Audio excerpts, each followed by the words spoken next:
The anti-Semitic decision of the International Court in The Hague is a modern Dreyfus trial, and it will end the same way. 130 years ago, the French Jewish officer Alfred Dreyfus was falsely accused of treason by a biased French court.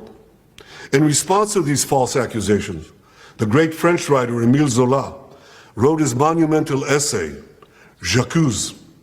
He accused the French court of anti-Semitic lies against an innocent officer who was later exonerated of all guilt. Now an international court in The Hague, also headed by a French judge, is repeating this outrageous offense. It is falsely accusing me, the democratically elected Prime Minister of the State of Israel, and Israel's former Defense Minister, Yoav Gallant, of deliberately targeting civilians. This when we do everything in our power to avoid civilian casualties. We issue millions of text messages, phone calls, leaflets to the citizens of Gaza to get them out of harm's way, while the Hamas terrorists do everything in their power to keep them in harm's way, including shooting them, using them as human shields. The court in The Hague accuses us of a deliberate policy of starvation. This when we've supplied Gaza with 700,000 tons of food to feed the people of Gaza. That's 3,200 calories for every man, woman, and child in Gaza.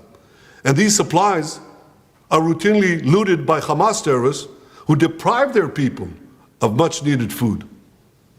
Yet just in the last few weeks, Israel facilitated the vaccination of 97% of the people of Gaza against polio. This doesn't prevent the court of accusing us of genocide. What in God's name are they talking about in The Hague? The truth is simple. No war is more just than the war that Israel has been waging in Gaza after Hamas attacked us unprovoked, launching the worst massacre against the Jewish people since the Holocaust. The decision to issue an arrest warrant against me, the democratically elected Prime Minister of the State of Israel, and our former Defense Minister, was made by a rogue prosecutor who's trying to extricate himself from sexual harassment charges, and by biased judges who are motivated by anti-Semitic sentiments against the one and only Jewish state. These judges did nothing.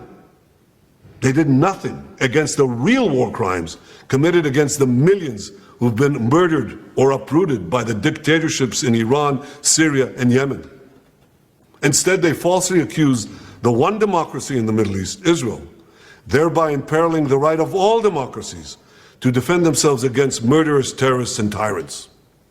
Nor did the court do anything against the Hamas terrorists who raped our women, beheaded our men, burned babies alive in front of their parents, and kidnapped hundreds of men, women, and children to the underground dungeons of Gaza.